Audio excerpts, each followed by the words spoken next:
You're listening to an Airwave Media Podcast. All set for your flight? Yep, I've got everything I need. Eye mask, neck pillow, T-Mobile, headphones. Wait, T-Mobile? You bet. Free in-flight Wi-Fi. 15% off all Hilton brands. I never go anywhere without T-Mobile. Same goes for my water bottle, chewing gum, nail clippers, okay, passport. I'm gonna leave you to it. Find out how you can experience travel better at T-Mobile.com/travel.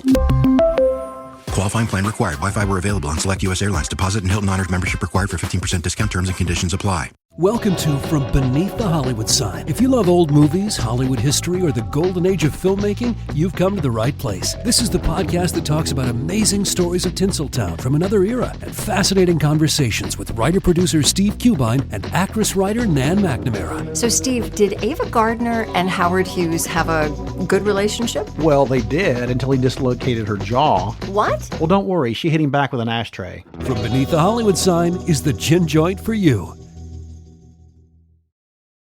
All right, before we get the show started, I just wanted to give a quick announcement about our Patreon, specifically as it concerns Bloodsport Season 2. So you may know that we're going to be doing an upcoming Bloodsport this summer. We're going to be pulling names for that on May 1st. The only way you can get into the lottery for that would be to be an active patron. You can do so by signing up with us at any level. Patreon.com/trivialitypodcast will get you automatically entered for that. Again, we're going to be pulling names May 1st. So if you are interested in being on our Bloodsport and getting some Patreon perks, this is an additional one. Do so before then. Thank you so much. Enjoy the show. Recorded in Chicago, Illinois, with your hosts, Ken, Matt, Neal, and Jeff. This is Triviality. The cream of the crop! Hello and welcome to Triviality, the show where a lack of seriousness meets a little bit of knowledge. My name is Matt and I will be hosting today.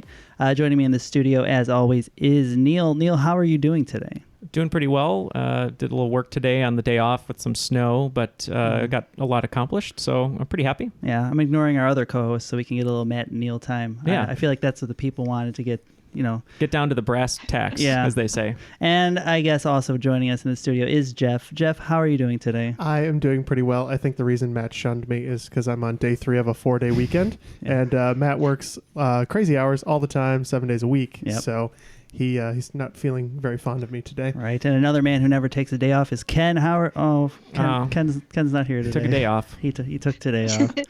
How sad. Well, Ken took a day off, but we do have 2 special guests over Skype joining us today. Matt, why don't you tell us about them?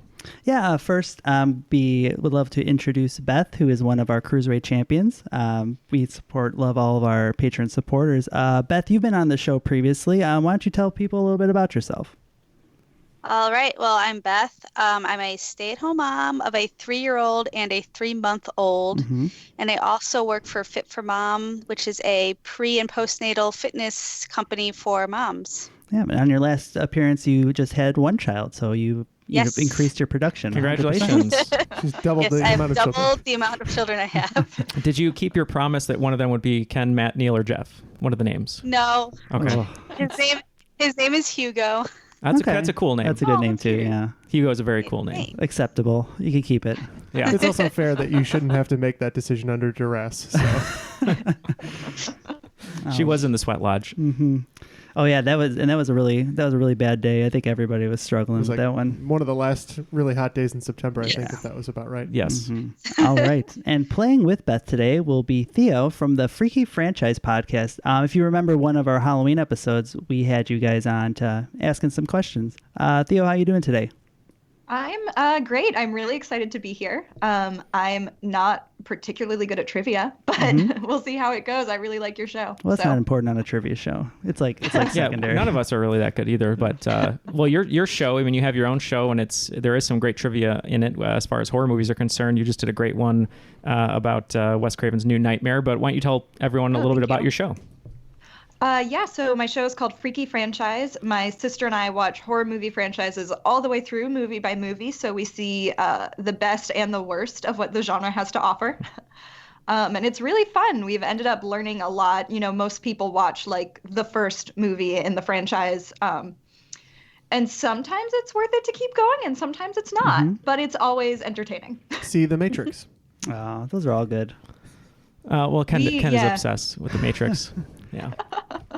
Well, hopefully we're going to have some franchise offshoots with a cast of young faces that people will follow. Maybe. I don't know. Maybe at some point. Right. If this episode goes well, we could have a sequel maybe. We'll see. Might have a sequel. So facing them today will be Neal and Jeff. You guys are teaming up. Any ideas on a team name for you guys? Yeah, what are you thinking, Jeff? We heard what the other team's name is, which we'll get to in a second, but what are you thinking? What are you feeling right now? They have not heard yet. We're keeping it a secret. We're keeping it a secret. It's under wraps. So. What are you thinking here? How are you feeling overall? I don't know. I'm not really feeling anything right now. You're not? No. Okay. So I guess we're gonna be comfortably numb. There we go. There we go. I like it. Yeah. Perfect. Beth and Theo, we both noticed that you are both gingers, right? And I think that's the way to politically correctly say that. Yeah, that's fine. And we'll cut it out if it's not. We'll poll our audience and see how that goes. We asked you guys to kind of just shout out random words. We heard pumpkin, so you are the ginger pumpkins. And Jeff has some split allegiances here. Yes. Yeah, Jeff might help you out. We'll see. Because he is also in that camp. All right. Well, I wrote a bunch of silly questions. You guys ready to play the game? Yeah. All right. Before that, we should probably figure out how to play the game, and I'm going to send it over to the rules guy. The rules of the game are simple. 20 questions split into 2 rounds worth 10 points apiece. At halftime, there'll be a special swing round designed by this week's host. After regulation, players will enter the final round with the points that they've accumulated and will have a chance to wager 0 to 30 points on 5 categorized questions. At the end of the game, someone will be named the cream of the crop. The cream will rise to the top, oh yeah. Yeah, all right, pretty good. Well, yeah, standard, right? Standard. Just a little refresher is good sometimes. Yeah, got to make sure everyone knows how the game is played. All right, you guys ready for question 1? Yes. Ready. All right. In what city would you find the stadium delightfully nicknamed the Juice Box? It's had a slightly longer shelf life than its previous name, Enron Field. Okay, so is that Enron... Tropicana Field? Oh, because of the juice. Yeah, what team is that? Well, it's fresh squeezed, right? Or Yeah. You said squeezed? So Tropicana, is it like the Marlins? No. It's somewhere in Florida. Marlins. Are we starting with Devil baseball? Rays? Yeah. Yeah, I'm pretty sure it's baseball. Yeah, that sounds right. I know it's not hockey. Yeah. And I don't think it's football. Yeah, I think it's baseball. So it's either the Devil Rays, or are they the Devil Rays now, or just the Rays? I don't remember. Tampa Bay Rays? Let's just go Miami, because I know Matt likes the logo. I do like the logo. All right, so we'll go. You like their logo? Oh, yeah. All right, so we are locked in. Feel free to keep talking or wrap up, whatever you need to do. Okay, we're locked in. Yeah. Cool. All right, starting with Beth and Theo, why don't you kind of give us a rundown of what you guys were thinking? Neither of us are very familiar with sports. Okay, that's a problem for this game. Beth I apologize. mentioned that she knew of a stadium that was Tropicana, which we felt like went with the Juice Box, and we figured Miami would probably be the most Tropicana-like city, so we went with Miami, Florida. Okay. Yeah, we had a similar conversation. Jeff clued into the freshly squeezed orange juice. And so he said Tropicana, and we couldn't decide if it was maybe Miami or Tampa Bay. And just knowing that Matt likes the logo of the Miami Marlins, we just kind of threw a shot in the dark. So we went Miami. All right. Well, Tropicana is in Tampa Bay, but you actually needed to be looking more towards Enron, which was based in Texas. Minute Maid Park is in Houston, Texas. Oh, I forgot about Minute Maid. See, I thought Enron was in Texas. I didn't realize. Okay, Minute Maid. Is that where the Astros play? That is where the Astros play. Yep. It was called Enron for like 5 years, and then something happened. We don't know, and they had to change the name. I'm sure there's a documentary or two about it. Yeah. He's the smartest guys in this room. Jeff, good job. All right, question 2. This flower has come to be recognized as the official flower of National Women's Day, but wouldn't be out of place served with avocado toast either. Okay, I ate avocado toast today. Yeah. And I'm trying to think of what was on it real quick, because...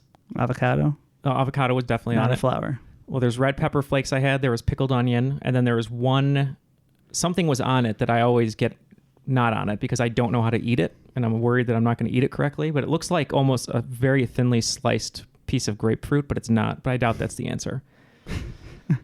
Just talking about your avocado toast? Yeah. This is the fanciest. I mean, we all saw it on your Instagram, right? Yeah, right. Blast the I just gram. take pictures and I don't eat it. I don't know. I can't. Do you know of a flower maybe that? An edible flower? Yeah, that you would eat. I don't know. Okay, so we were trying to think of what flour would go on avocado toast or with avocado toast.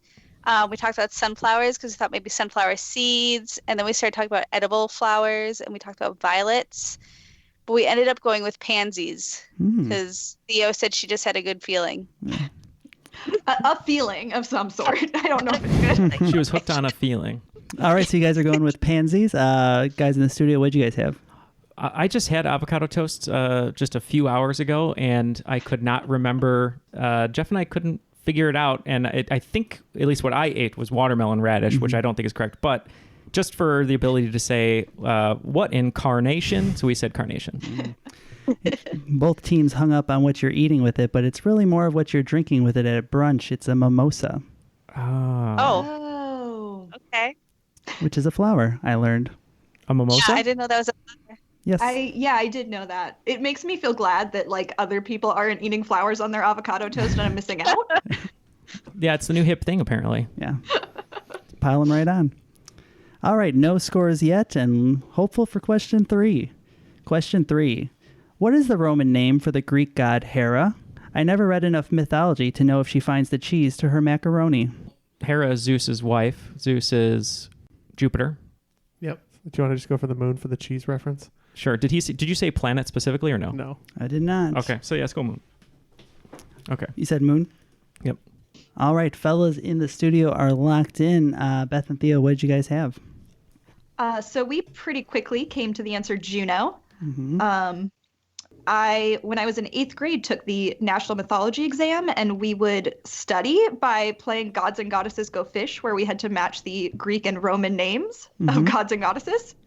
So thank you to my 8th grade teacher for helping me get this question. All right, guys.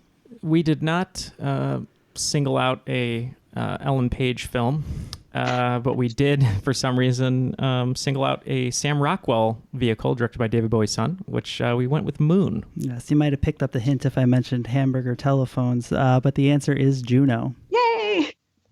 On the board. All right. Question 4. In 1972, this cardiologist wrote a surprise best-selling hit, selling a revolution to housewives who could definitely not be the breadwinners in their family. All right, so 1972, a cardiologist wrote a surprise hit. Makes me think of a book. Is that Chicken Soup for Chicken the Soul? Soup for the... Oh, yeah, what was the second part of the question was... Not be the breadwinners in their family. Oh, to not be the breadwinners in their family. Unless bread and soup. I just sort of remember that being written by like a doctor or something. That's fine. So Chicken Soup for the Soul, is that what it would be called? Yeah. That was the first one in the... Just Chicken Soup for the Soul? Yeah. I don't know. Why didn't we could just guess the guy that you... Are we guessing... Yeah. Are we guessing a book or the guy's name? The guy's name. Okay. We could just go with the guy. Yeah, I'll just go with so I work at a medical history museum, and I do not know who wrote this book, but I do know of one cardiologist who was publishing at the time named Sven Paulin. So we're going to go with that. Okay. We needed the doctor? I guess we needed the doctor, but you could say the doctor's name. It's a very long name that we wrote down. Is it? It's Chicken Soup for the Soul? Dr. Chicken Soup for the Soul is not the doctor I was looking for. Yes, these housewives would not be breadwinners because they would not be having any bread or any carbs because they'd be following the Atkins diet. That's Dr. James Atkins. Oh, you and your diet puns and jokes. I figured that out. You guys got to know I'm on that keto. Tongue in cheek.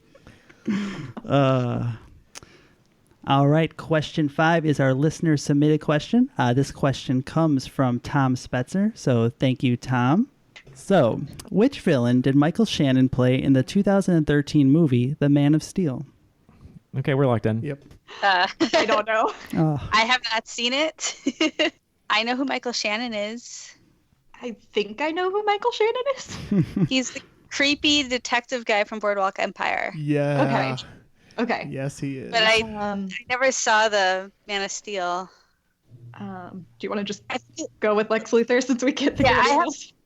I have another one on the tip of my tongue, but I can't think what it is. So we'll just go with Lex Luthor. Okay, locking in with Lex Luthor. Comfortably numb. Well, this is nice that it actually comes full circle because we actually met Theo's dad in a comic book shop in Salem, Massachusetts, and that's how he gave us their card, and that's how we reached out. So thank you to Theo's dad and his comic book knowledge. But this character usually says my name in a way when he goes Neal before Zod. So General Zod. General Zod is correct. That was the one I had on the tip of my tongue that I couldn't think of. All right, question 6. This children's toy originally started out as a wallpaper cleaner. Not sure how many colors it came in at that point, though. Okay. Oh, we're locked I know it. Cool. You're going to lock in? So they're locked in. I believe this we're is locked. Silly Putty. Oh, that makes sense. Because you used to do the thing with the newspaper and like put it on the... Yeah, and it'll take the ink off or whatever. it takes the ink and the picture off. Okay, I'm good with that if you want to go with Silly Putty. All right, we're going to go with Silly Putty. Because you're my silly buddy. Oh, interesting. Is it though? Not really. Let's move on to Ginger Pumpkins. What'd you guys say? Okay, so I believe Silly Putty was invented when they were trying to invent a new kind of rubber. Mm-hmm. The one that was a wallpaper cleaner is Play-Doh. And the answer is Play-Doh. No. Yay! So close. That's all right. That's all right, Jeff. I should have eaten less of it as a kid. No longer my silly buddy. Yeah, unfortunately, you did eat too much. Friends to the end, you guys. Yep. All right. Number 7. If you were to see the 2016 Tony Award winner for Best Musical in the territory capital with the same name, what self-governing territory would you be in? Best original musical or best revival? Best original. Okay. Shoot. What one? Is it Hamilton? Or is that too... No, that is it. Yeah, because it was Hamilton and then it was Dear Evan Hansen. Okay. So we know it's Hamilton, but which place is... got that as a capital. So he was born, we said Saint Nevis, I think is the name of it. Okay. But I don't know. Do you want to just guess Saint Nevis? Sure. Okay. Okay. We're going to go with Saint Nevis. So Neal was on the right path. He was like, can't be anything like too old. It's not anything recently. Last year was Dear Evan Hansen, which I just saw, which was awesome. So I was glad I got to see that live. Shout out to Liz Hudson, who told me that she loved it. Right. And one of the things that I started to key in on was I knew Hamilton was the capital of the island of Bermuda, but I was like, Neal, is that too old? 2016, I can't remember how long it's been out. And he's like, no, that's the right answer. So we went with Bermuda. And Bermuda is correct. Oh man! I'm actually seeing Dear Evan Hansen tomorrow. Are you? So, it's pretty heavy show, but the music's incredible. Yeah. What's the capital of Dear Evan Hansen? What's the cap? Doesn't have one. Sincerely me, capital Dear Evan Hansen. Question 8. While generally seen as the most important figure in board games, Milton Bradley actually only created one game during his lifetime. What game was it? Was he Monopoly or was he Life? I feel like Monopoly. That is a Milton Bradley property, right? I think so. Okay, so that was developed by a woman who I can't remember her name. About 15 years before someone else got the idea, and then Milton Bradley bought it. Okay. And she got basically none of the credit and certainly none of the money. Is Clue a Milton Bradley one? That's what I'm wondering. It's either who's Parker Brothers is the other big one, right? Yeah, I'm trying to remember Parker Brothers properties. It's probably the game that sucks the most among the ones we've mentioned, because that would be the irony, right? Yeah. And Matt always puts clues in there, and I don't. Well, Chutes and Ladders isn't. It could be Milton Bradley, but it wasn't developed by Milton from Bradley, India, right? Because that was an Indian game. Yeah. I've never heard that. Would it used to be called Snakes and Ladders? It did. Oh wow! It's only been on our show 4 times. Let's use that ladder to segue to our answer. I mean, my gut went Clue. How do you feel about that? Clue's fine. Okay. We just came up with our answer. All right, Comfortably Numb. You guys had quite a bit of discussion. What'd you guys come to? Well, it felt like we took a lifetime over here to come up with our answer until we connected on for an answer. And then Jeff came up. He had a clue, so then we decided, okay, it's Clue maybe. Yeah. Said a lot of things there. Yeah. Ginger Pumpkins. So I am pretty sure Clue is Parker Brothers, because they're from Salem, and there's a house here that inspired them with a murder. I didn't know that. We should have visited. What happened, Matt? I was off that day. So we went through a bunch of games. We weren't really sure, but we guessed the Game of Life. All right, and the answer is the Game of Life. We were right, but we were going Life or Clue, and Jeff chose Clue. It was originally called the Checkered Game of Life and had spots where you could end up in poverty or even commit suicide. So it's a heavy game. Wow. It was originally apparently released in the winter of 1860, which was a pretty bleak time in American history, so not terribly surprised by that. Wow, what a bleak game. Yeah. I guess the actual Game of Life is somewhat bleak sometimes. Yeah. I mean, if they made a new one, it'd be like if you spun it and you got the job podcaster, you go right to poverty. Yeah, right. That sounds about right. Yeah. That's how it goes. Millennials Game of Life. How exciting. Can you afford rent? Spin? Nope, can't afford rent. Spent all your money on avocado toast and mimosas. There it is. All right. Moving on to question 9. Recently making the theme for an NXT TakeOver pay-per-view, this music artist has been described as a combination of Andy Warhol's pop accessibility, David Lynch's creepiness, and Tim Burton's zany comedic tone, and is much more known for her creepy YouTube videos. Who is this artist? Oh, I did not watch the NXT TakeOver. This is not good. Well, I doubt it's unexpected YouTube sensation Rebecca Black. Yeah, I don't think so. Oh, Yeah. I think I know who you're talking about now, but I would never pull her name. Describe what she's like. It's just what he said. It's just weird, like Andy Warhol, David Lynch. There's no way I'm going to come up with it. All right, we are in if you need to talk. We are so far from it. Yeah, we went on rails. We're talking about Sondheim, so. Oh, nice. Jeff clued in on someone. We could not come up with this person. I kind of can picture who it is, but Jeff came up with at least someone on YouTube that I had not seen. Yeah, we went with, she's not a singer, but she is kind of goofy and fun. We went Elle Mills. All right. Elle Mills from Comfortably Numb.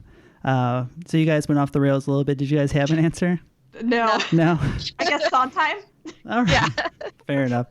No, this would be cult personality Poppy. Poppy. Okay. Nothing from anyone? Right.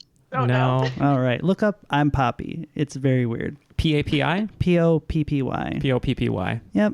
All her videos have well over 10 million views. So that means, so now this is officially the date that we feel old on the podcast. That's what I'm here for. Well, you are the oldest one in this room. That's true. I am the oldest. Yeah, you're right. A few months. By a lot. Moving on to question 10. If you loosely combine the mottos of the state of Mississippi and a northeastern city, you get the title of this 1989 movie. Oh, you're looking for like a city motto, though. Yeah. I don't... a motto or a nickname? Nickname, motto, mostly nickname. Oh, Beantown? Beantown, Brotherly Love. City of Brotherly Love, yeah. Is Mississippi the Magnolia State? I'm trying to remember. Like Steel Magnolias? Yeah, that might be 89. Well, Pittsburgh is the Steel City. Oh, we are locked in, by the way. Okay. Do we want to just go Batman? Let's just go Batman. All right, they're locked in with Batman. We have a different answer over here from you guys. Matt let us linger on this one way too long. Well, we're ahead of schedule, so it was fine. That's true. So we went Steel Magnolia. The answer is Steel Magnolias. I have to know the city. Neil's got to know the film, so apologies where they are due. All right. So let's end that round and bury it and never talk about it again. What are the scores after the first round? 30-30. All right. So if we put those together, that's a respectable score of 60. 30, good round. 30 for 30. 30 for 30.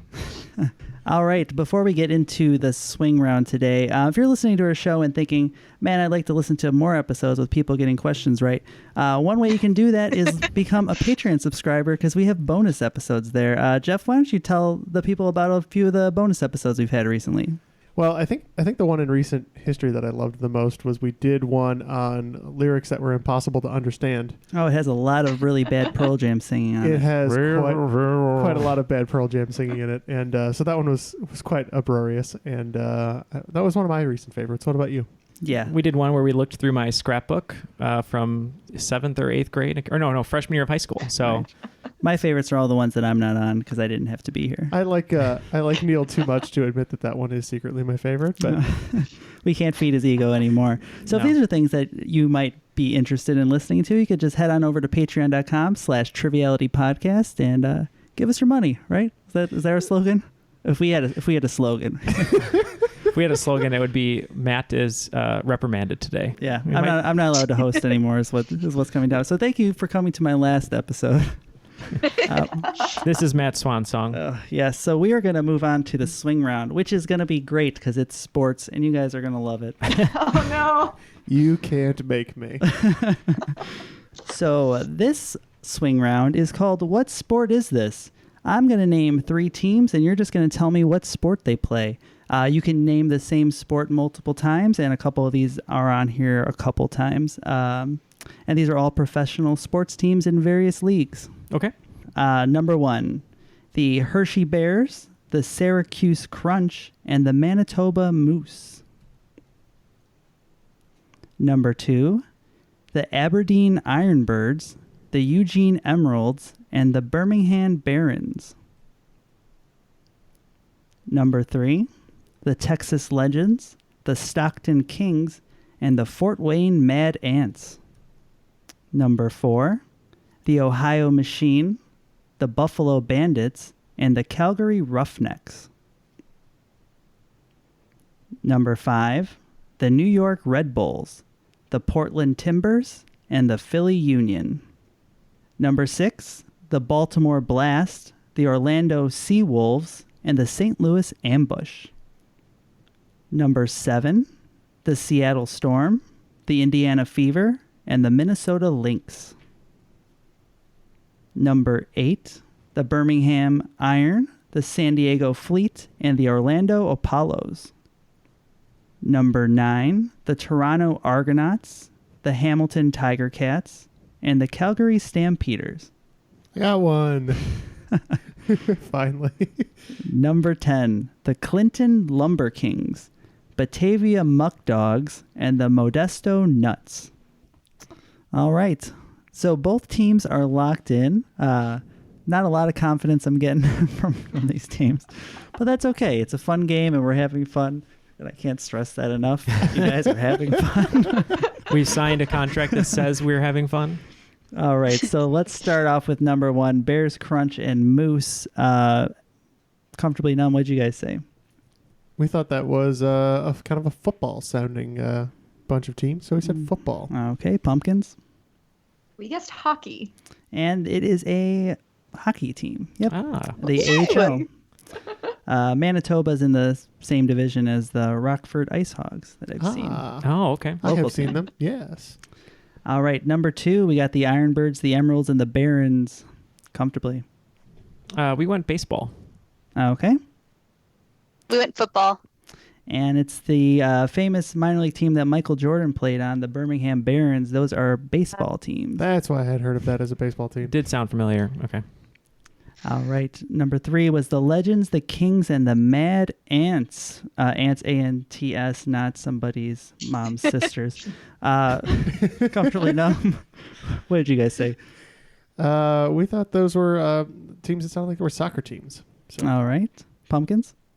We said basketball. And they are basketball teams. They're in the G League, so they are the feeder teams for the NBA. Okay. I like that we're trading jabs here. It's great.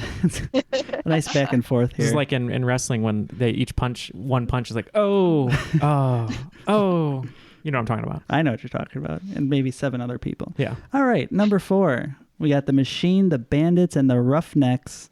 Comfortably numb, what'd you guys say? We thought maybe those were hockey teams. Okay. And Pumpkins? We thought they sounded like rugby teams. Well, you guys are actually kind of close. Not rugby, but these are professional lacrosse teams. Okay. Very popular in the Northeast region. A bit of a regional sports league. I suppose lacrosse is getting more popular. Mm-hmm.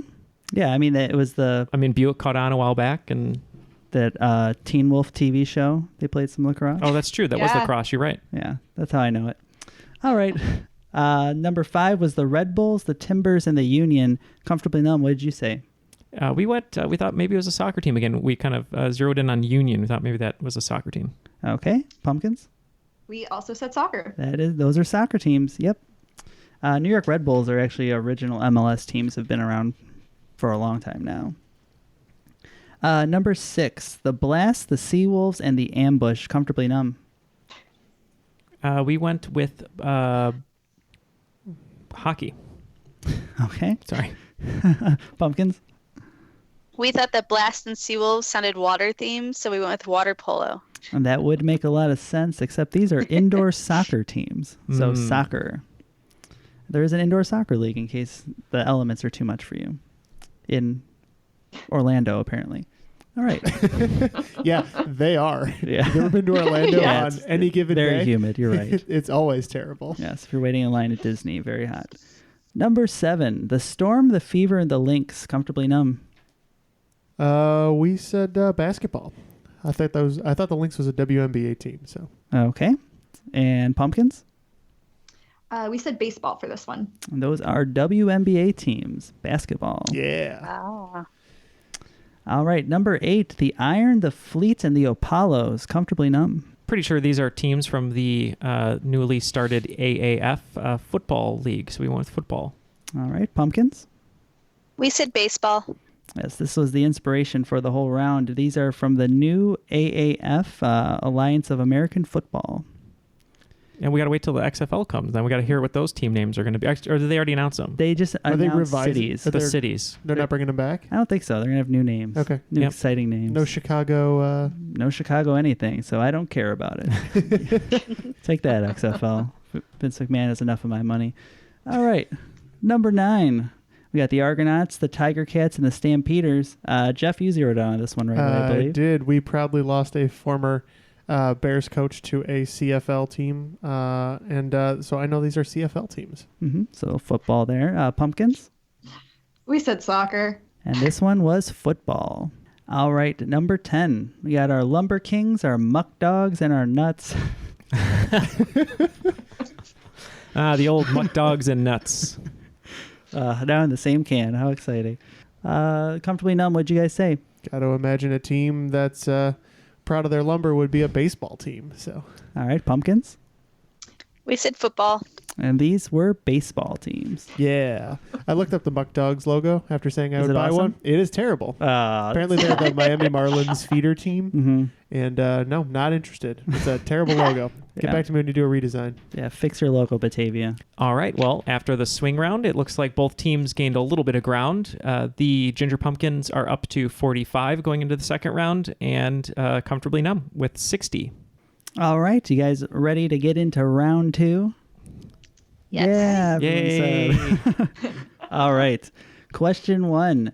Nas's top 100 single, Got Yourself a Gun, released in 2001, contains a sample from this famous television show, which was in its 3rd season when the single was released. Okay, we are locked in.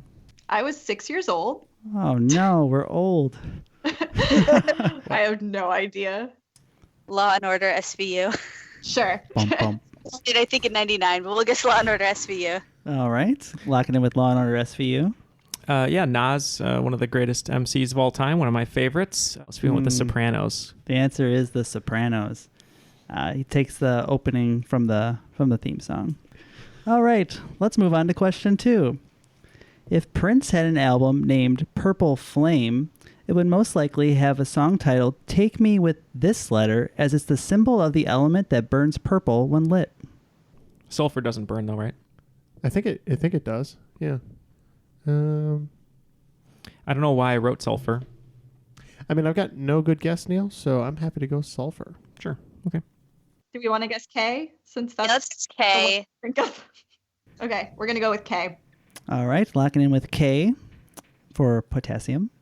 Oh, the fact that Matt knew that off the top of his head means we're probably wrong.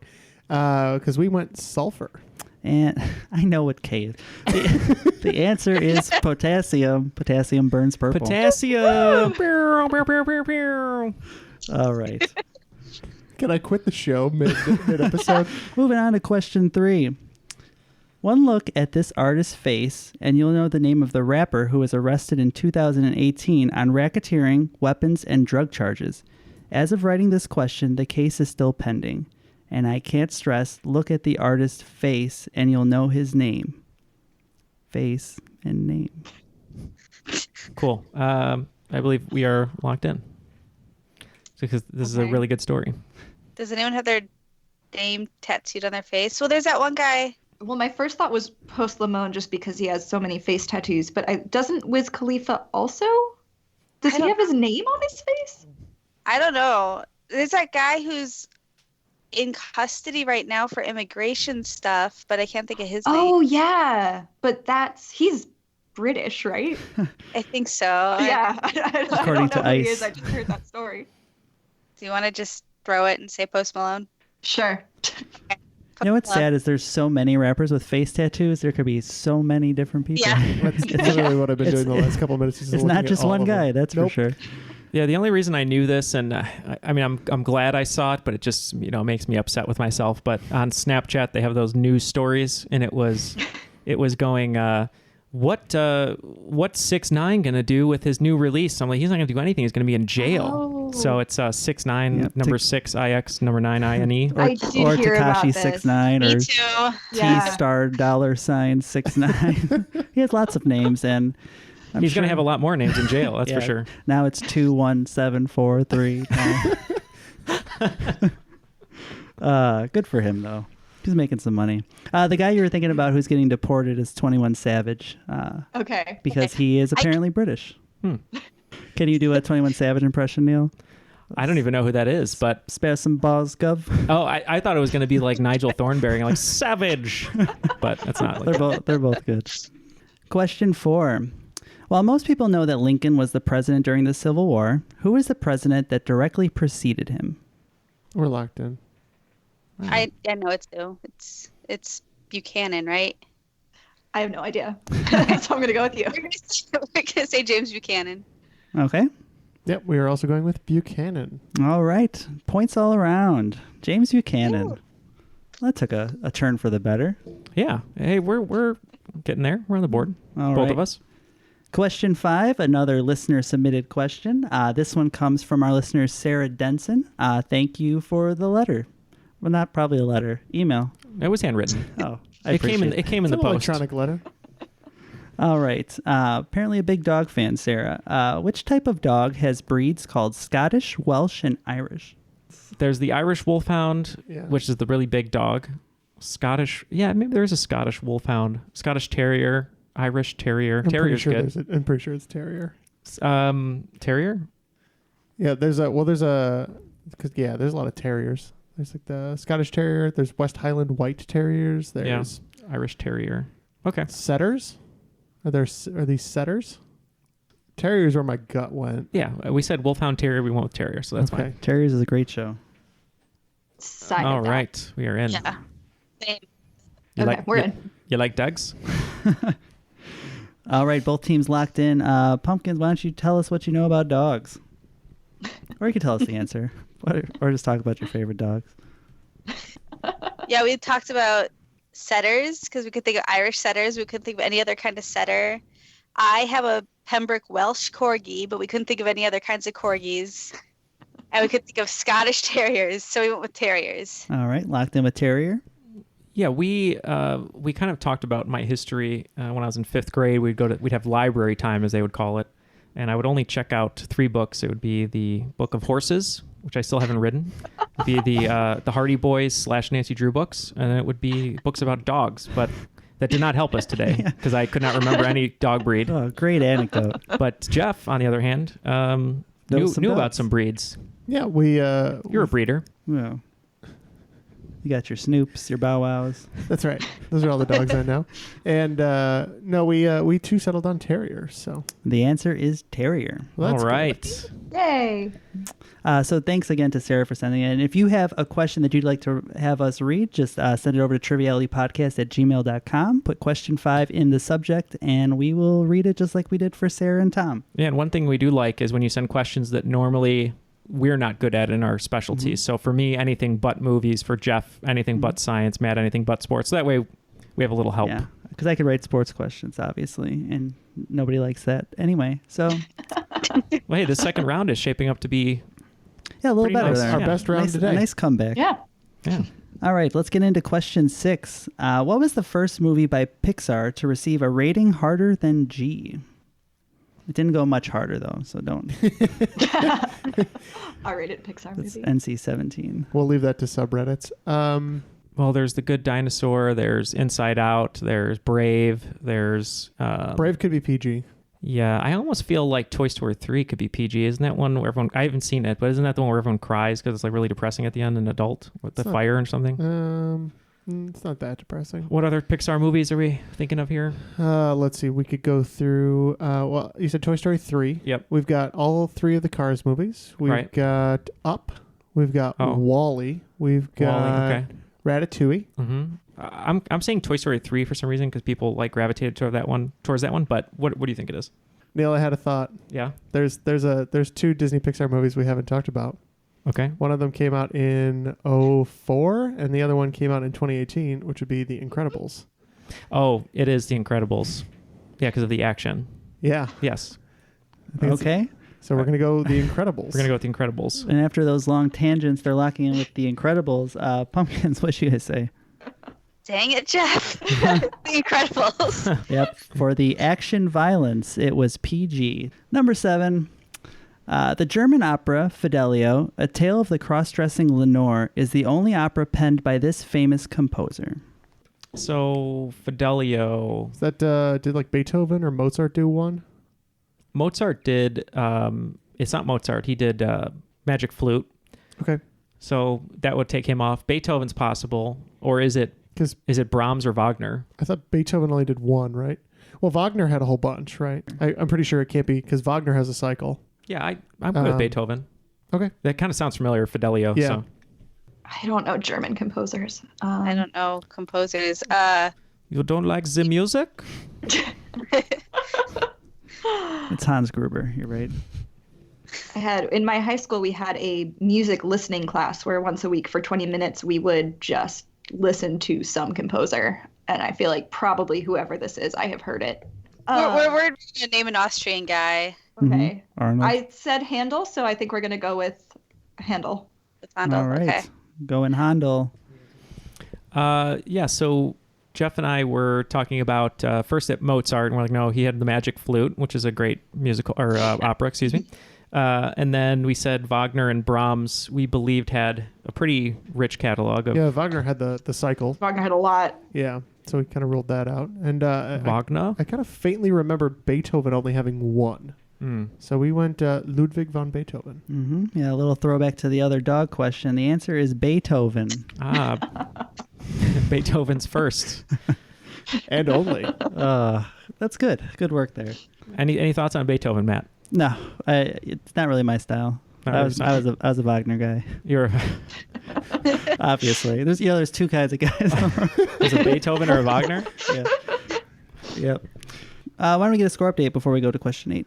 All right, so forcing me to do some math here. It looks like in the second round, Team Comfortably Numb only missed 1 question so far, which is surprising me as I read it. So we've gained an extra 60 points there, and Team Ginger Pumpkins has an extra 40 points, bringing their score to 85 and ours to 120. All right.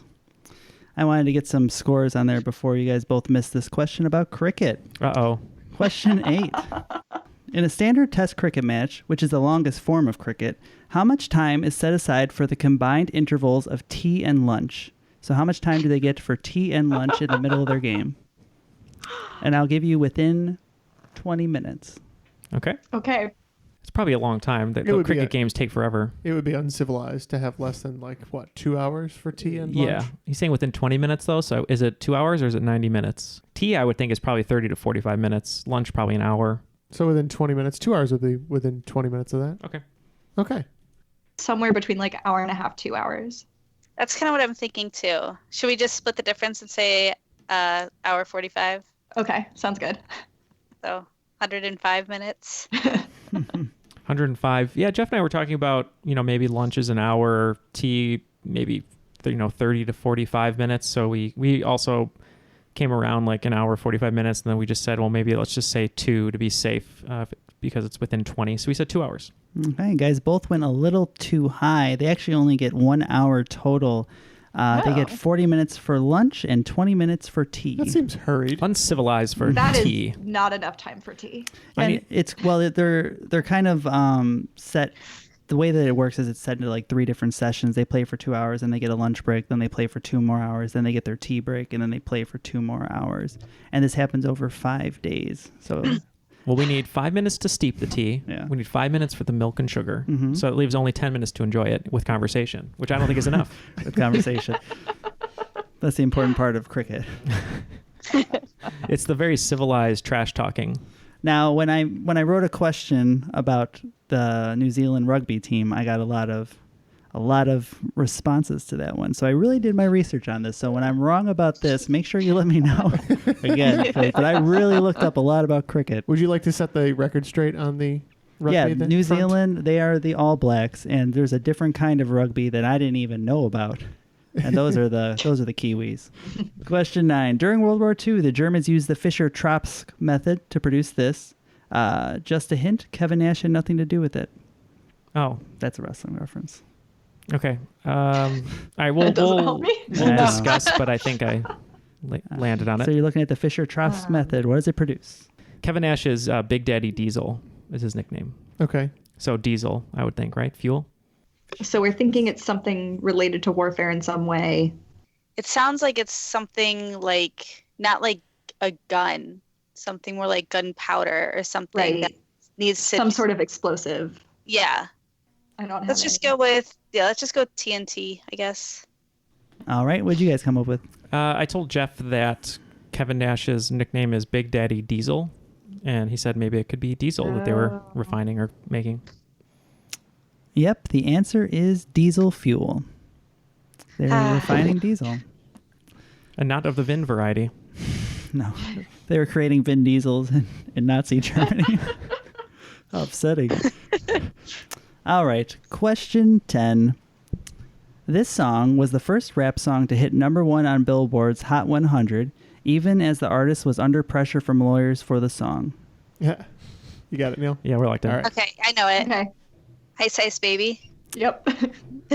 Yeah, see, their song sounds like dun dun dun dun dun dun dun. But mine goes dun dun dun dun dun dun dun dun dun. Yep, the answer is Ice Ice Baby. And they were under pressure. And there's your clue. Good job, everybody. Getting some points. All right. Well, after both rounds of regulation here, it looks like going into the final round, Team Ginger Pumpkins will have 95 points to work with, and Team Comfortably Numb will have 140. Here are your categories.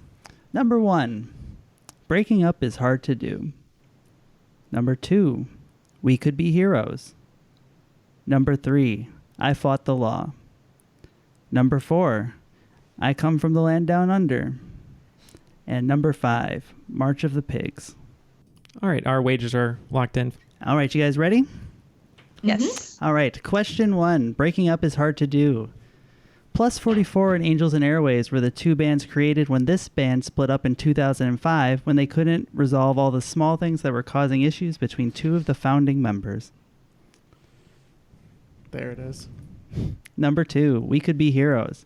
In the TV show Heroes, multiple important scenes take place at a plaza named after this icon in the comics industry, which is more credit than he is usually given. Question 3, I fought the law. If Neal had committed a crime, and as punishment he was forced to sit in a room and watch the Lord of the Rings trilogy while Jeff and Ked provide running commentary, what amendment would have the judge just broken? Question 4, I come from the land down under. There have been 3 Australian citizens who have been drafted number 1 in the NBA. One of them had a famous injury, one thinks the world is flat, and one can't shoot from more than 6 feet but still puts up good numbers. Name any one of them. Question 5, March of the Pigs. This Midwestern city used to have the nickname Porkopolis, as it was the country's chief hog packing center, and wild pigs roamed the streets. Too bad there's no pork in its signature chili dish. It's really hard for me to read questions sometimes without accidentally emphasizing the clue in them. I apologize. There's going to be some impressions galore coming, so just bear with me.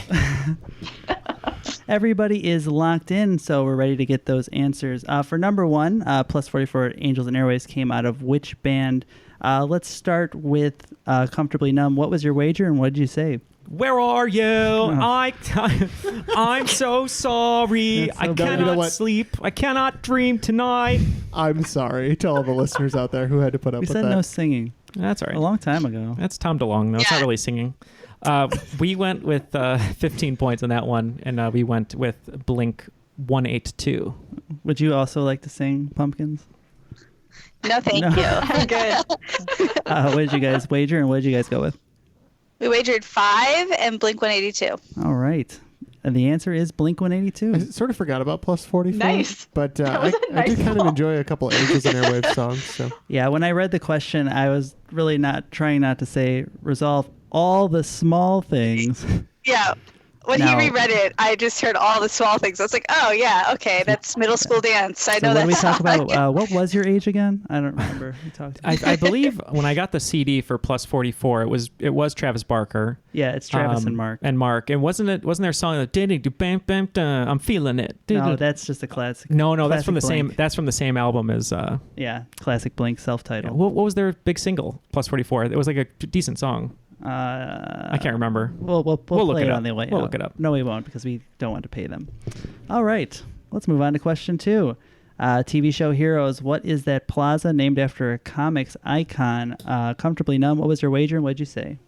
We wagered 15 again. I'm going to throw it to Jeff, but since she is a great comic, we did not go with the Aubrey Plaza. But Jeff, what did we? I mean, my favorite plaza obviously is the Nakatomi Plaza, Mhm. but. No, I really struggled. I really did like the first season of Heroes a lot. I binge watched it before that was a thing on DVD. The first weekend it was released there, and I can't remember. But we said Jack Kirby. He often got overlooked, so we said Kirby Plaza. Okay, and Ginger Pumpkins. What was your wager? What did you say? So we wagered 5 points on this one. And we were not familiar with the show, so we weren't sure. But we guessed Stan Lee. Beth said that she thought he maybe wasn't credited all of the time, so we went with Stan Lee. All right, Stan Lee, the man who's taking all the credit for this comic. Jack Kirby. The answer is Jack. Oh, it is. Kirby. Oh, what a guess! What a guess! Disappointing my dad again. Stanley gets the credit, I believe, most of the time, right? Yeah, he does. Yeah, because he invented Spider-Man by himself with no help from anyone. It can't be Mosquito Man. It can't be Fly Man. Oh, sorry. All right. Question 3. So this is Neal watching Lord of the Rings against his will. What is this cruel and unusual punishment? Comfortably Numb. What was your wager? What'd you say? Jeff? We wagered 15 on this one, and we couldn't remember which one was Cruel and Unusual Punishment. We're glad it's in there, but we guessed number 6. Okay. And Pumpkins. We guessed number 7. Right, and how much did you wager? 5. 5. Unfortunately, no points will be given and some taken away because the answer is the 8th Amendment. You guys are so close. We're leading up to it. If we had one more team, they would have gotten that right. I believe. You're probably right. I think so too. All right. Thank you for thinking that. All right. Question 4. We got 3 Australian citizens going number 1 in the NBA draft. Can you name any one of them? Comfortably Numb. What was your wager? What did you say?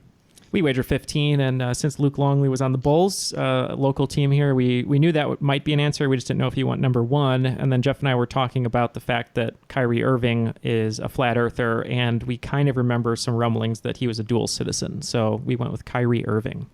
Oh.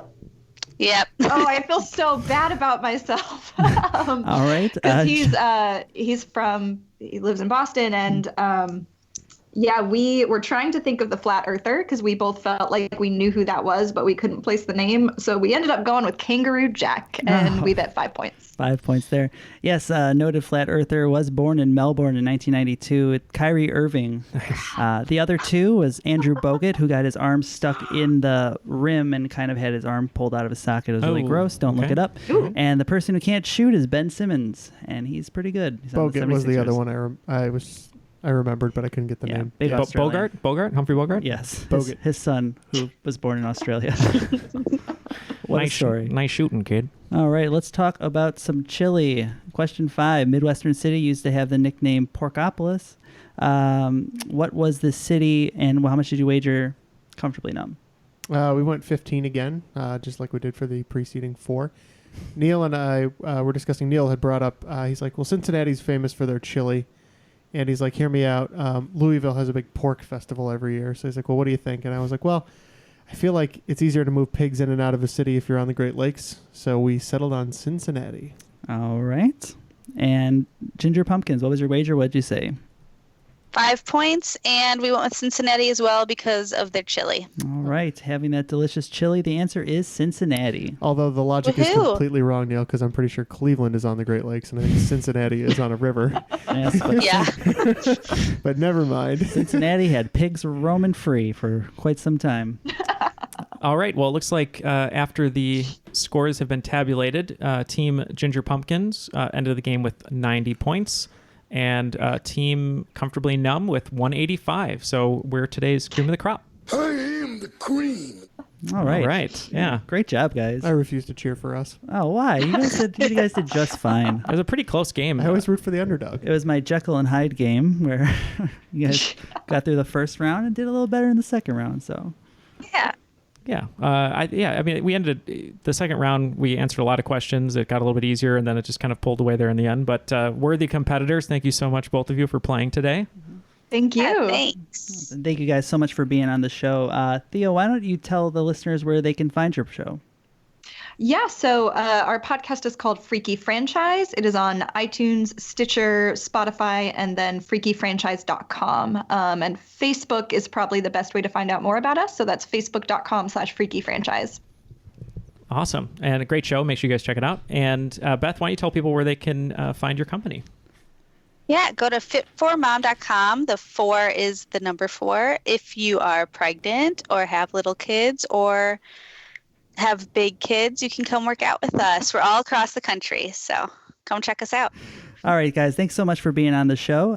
Before we go, I just wanted to ask you guys, if you haven't yet, maybe give us a review on iTunes. We're up to 120. We're on our way to 150. I believe about a year ago I promised we'd give you something if we got to 150, so we're so close. Yeah, we're going to do that raffle. You get a shirt, maybe? Is that what we're doing? Yeah, I think so. Or something undetermined. Yeah. Something other than a shirt, possibly. But speaking of the crop as well, our Facebook group, I feel like we're getting up there in the numbers. We're almost at 400. Yeah. So just tell your friends, come join the crop, discuss.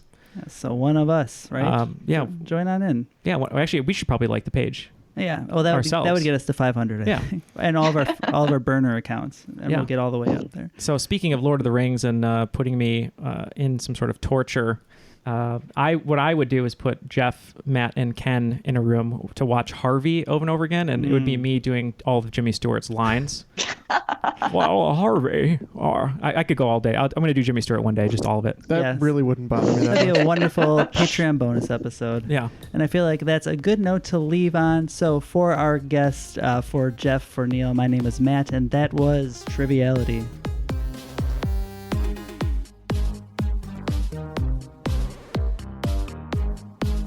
Who is Lex Luthor in those movies?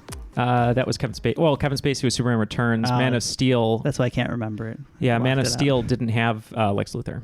Fair enough. All right. Well, Jesse Eisenberg in Batman vs. Superman. There you go. Yeah. A perfect Lex Luthor, everyone said and agreed. Yeah, the whole internet agreed. 100% approval rating.